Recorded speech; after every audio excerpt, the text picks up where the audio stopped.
Bonjour, bienvenue dans cette nouvelle vidéo où on va parler de quelle banque choisir, une banque en ligne ou banque physique. Généralement, on a tous un peu nos a priori sur ce sujet qui nous bride un peu pour prendre la bonne décision. Avant toute chose, je voudrais te préciser le but de cette chaîne. Le but de cette chaîne, c'est d'avoir une chaîne avec un maximum de personnes, pour pouvoir avoir un maximum de commentaires, pour pouvoir avoir les meilleurs moyens d'économiser de l'argent sur son budget, que ce soit sur les banques, les assurances, les outils qui sont nécessaires pour notre pilotage de budget et en faire profiter un maximum de monde. Alors, si tu veux faire partie de l'aventure, n'hésite pas, abonne-toi, like les vidéos, ça aide la chaîne à se faire référencer et mets 2-3 commentaires si toi tu as peut-être des sujets de vidéos ou encore, pourquoi pas, des moyens pour économiser de l'argent. Eh ben, fais-en participer tout le monde, mets un commentaire et pourquoi pas, si c'est intéressant, j'en ferai peut-être une vidéo et je l'appliquerai peut-être moi-même si c'est un bon moyen. On va voir tout de suite derrière ma présentation. On bascule sur tac, c'est comme ça, voilà, très bien. Alors, on va commencer par, en premier, les avantages de la banque physique. Généralement, quand on discute généralement de ce sujet, les principaux avantages qu'on me donne, ça va être le contact humain. C'est vrai que généralement, on a tendance à faire confiance on va dire, à la personne, à notre banquier. On connaît même des fois son nom. On l'a depuis plusieurs années. Donc, il y a une relation de confiance qui est présente, qu'on n'a pas forcément avec les banques en ligne. Et ça peut être un avantage comme un inconvénient. Après, si on a des bons contacts avec notre banque, on aura un bon contact avec notre conseiller. Et vice-versa, des fois, bon, moi, ça arrivé où j'ai eu pas de bons contacts et j'ai changé de banque. Voilà. Après, ça va être généralement la banque physique va proposer une gamme de produits et services plus complète. C'est de moins en moins le cas avec le temps qui passe, mais généralement on a quelques services en plus qui commencent à se greffer comme voilà des forfaits téléphone, bon qui a plus rien à voir avec l'autre banque, mais il y a une gamme de produits qui sont proposés qui voilà qui est plus étoffée que la banque en ligne, mais comme je vous le dis, maintenant, les meilleures banques en ligne peuvent rivaliser avec tout type de demande qui est fait par rapport à une banque physique. Et la banque physique est souvent plus rassurante pour soi-même. On sait qu'en cas de problème, on va pouvoir aller voir son banquier et résoudre le problème. Donc ça, effectivement, c'est trois avantages qui sont généralement demandés ou qui me sont retournés sur ce type de sujet. Pourquoi les personnes restent dans une banque physique? C'est les trois principaux, on va dire, commentaires que j'ai des personnes là. Après, l'avantage des banques en ligne. La banque en ligne, vu qu'on est là pour gérer notre budget, elle est beaucoup moins chère qu'une banque. Elle est carrément gratuite, la banque en ligne. À part si vous êtes à découvert en fin de mois, là vous aurez des frais de découvert comme votre banque physique, à part si vous avez une autorisation de découvert, et des fois certaines autorisations, même là, vous autorisent le découvert, mais vous avez quand même des agios supplémentaires qui peuvent apparaître. Donc c'est assez, voilà, c'est assez complexe. Mais généralement, la banque en ligne, il n'y a pas de frais de tenue de compte. Voilà, il y a la carte, elle est gratuite, l'assurance, elle est gratuite. Ça fait quand même un bon gros budget d'économiser sur ce package pour s'y intéresser. Après, généralement, la banque en ligne, plus besoin de se déplacer. Vous appelez le numéro vert, ça décroche, vous avez un conseiller ou un professionnel qui vous répond. Généralement, moi, dans la banque en ligne où je suis, jusqu'à maintenant, à chaque fois que je les ai appelés, le problème a été résolu ou la question que je me posais avait eu une réponse. Donc après, les banques en ligne proposent maintenant des gestions 100% dématérialisées.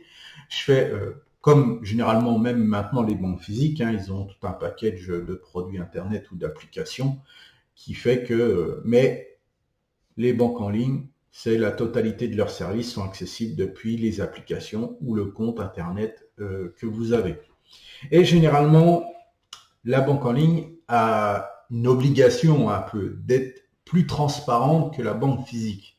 La banque physique, c'est plus une relation de confiance qui se fait avec le temps, tandis que la banque en ligne, elle a besoin de vous transmettre une transparence que votre banque physique vont vous dire les frais que vous allez à payer pour gérer vos comptes. Vous allez avoir des frais de tenue de compte obligatoires, vous allez être facturé, voilà.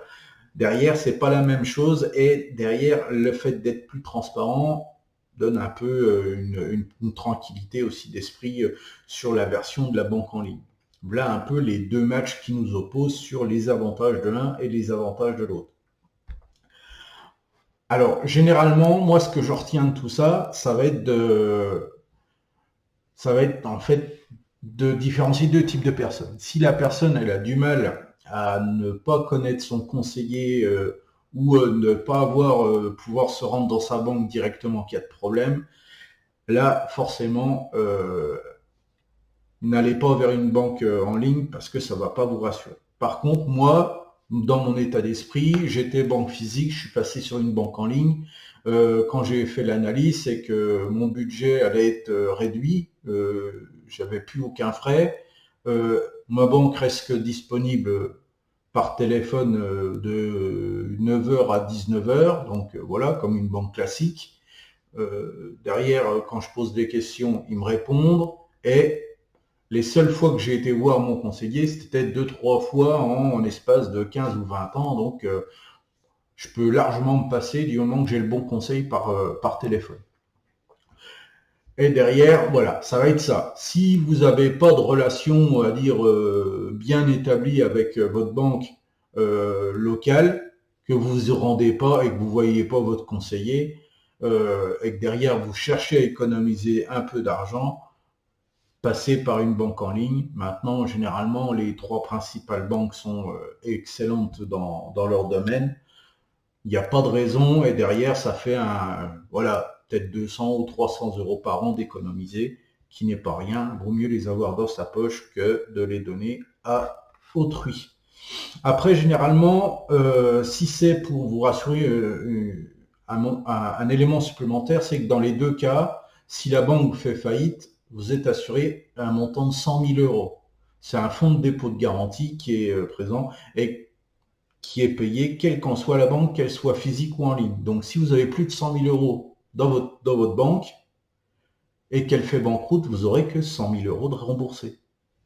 Ça, faut bien que vous le sachiez, que vous soyez au courant. Si vous avez tous vos comptes et l'ensemble de vos comptes dépasse les 100 000 euros, je vous conseille fortement d'avoir une seconde banque et de répartir votre argent sur différentes banques, car vous aurez que 100 000 euros de remboursés en cas de problème. De banque. La banque, pour X raison, elle fait faillite. Eh ben, si vous avez 200 000 euros dans tout sur vos comptes, eh ben, vous en redonnera que 100 000. C'est comme ça. On n'y peut rien, c'est comme ça.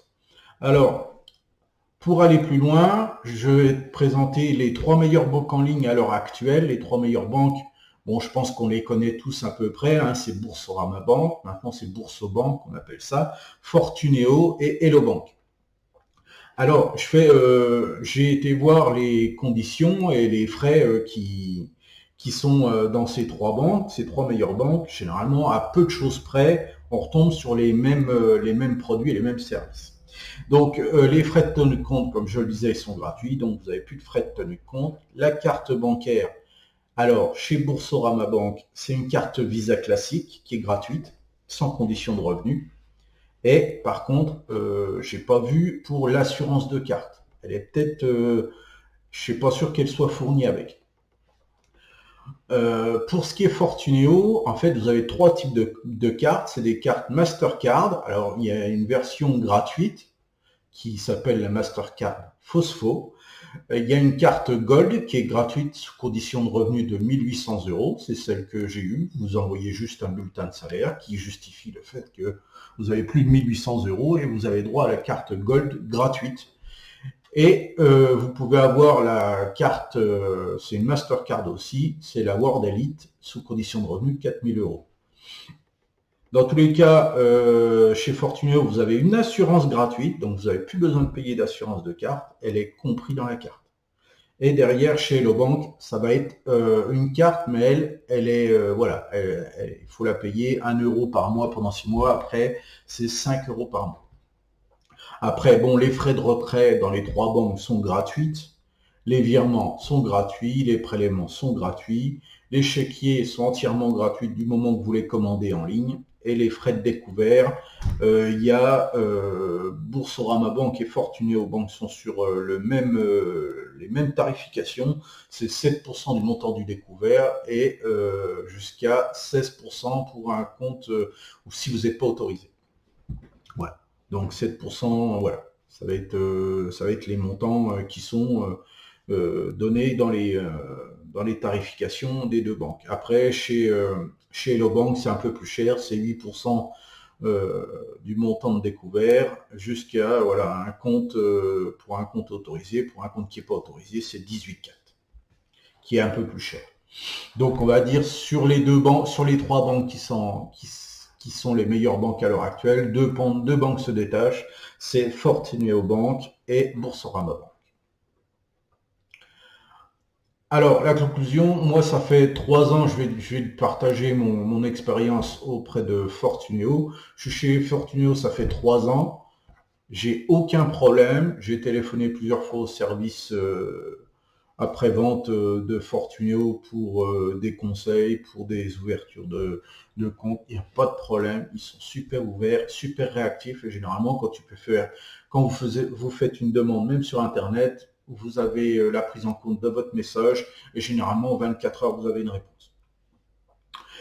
Généralement, alors c'est la banque la moins chère, c'est la banque la moins chère avec Boursorama. Et elle est récompensée tous les ans depuis l'année 2009. Vous pouvez aller voir sur le site de Fortuneo. Elle a été primée jusqu'en 2023, tous les ans. Et je pense que peut-être que maintenant, elle aura la couronne 2024, vu que généralement, elle est primée tous les ans pour étant la meilleure banque en ligne actuelle.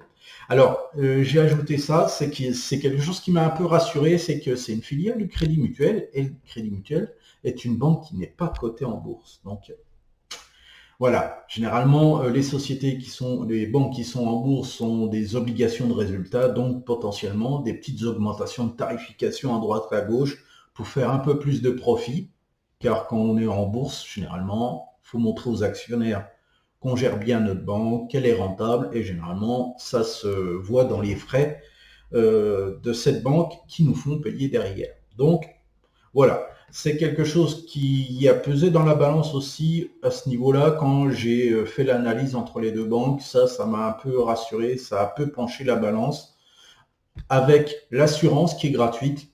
Pas besoin d'assurance, ça me faisait des frais en moins, ça m'intéressait aussi. Et le fait que ça soit une carte Mastercard. Donc, c'est une carte, généralement une bonne carte. La Visa a un peu moins d'avantages, la carte Mastercard a un peu plus d'avantages sur les paiements, les montants à payer par jour et par mois, par semaine. Voilà, ça, c'est un peu ça. Alors, Fortuneo, ils ont un service pour vous faciliter un peu le transfert de vos comptes.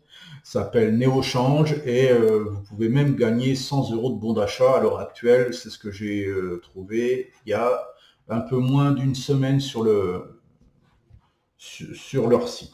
Donc, quand vous allez chez eux, vous avez 100 euros de bons d'achat et c'est eux qui vont faire à votre place toutes les manipulations d'envoyer les relevés de banque, les RIB à vos fournisseurs. C'est eux qui s'occupent de tout. Vous avez juste un questionnaire à remplir et eux, derrière, ils s'occupent d'envoyer ça à tous vos fournisseurs où vous avez des prélèvements mensuels.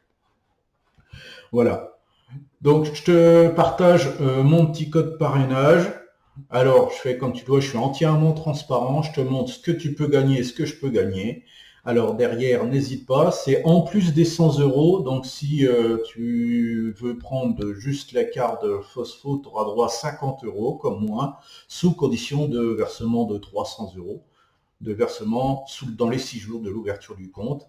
Et derrière, si tu utilises le système de transfert comme je nommais auparavant, Néo-Change, tu auras droit à 100 euros en bon d'achat en plus. Donc ça te fait 150 euros sur la carte Phospho. Si tu es dans le cas où tu peux justifier 1800 euros de revenus, tu peux avoir 130 euros de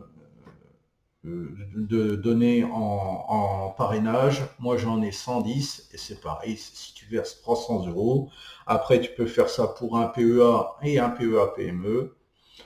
Et derrière, pareil, si tu veux ouvrir une assurance vie, voilà. Je fais égaler les conditions là. Mon code est juste ici en vert. Tu tapes le code, ça me ferait plaisir et je serais content de te faire gagner un peu d'argent et derrière te faire économiser aussi sur ton budget, qui est le principal but de cette vidéo. Après, tu n'es pas obligé de l'utiliser. C'est toi qui es entièrement libre de tes choix. Voilà. Hop là, écran noir. On va basculer en vision complète. Hop, voilà.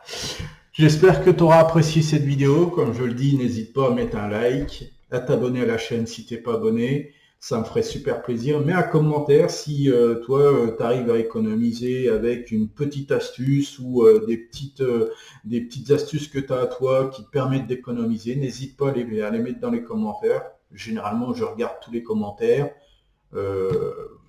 Plus ou moins, voilà, pas dans l'heure, mais j'essaye de répondre à tous les commentaires. N'hésite pas à aller voir les autres vidéos de la chaîne. Il y en a qui sont peut-être intéressantes ou pas. Je te laisse le libre choix et je te rejoins dans une prochaine vidéo.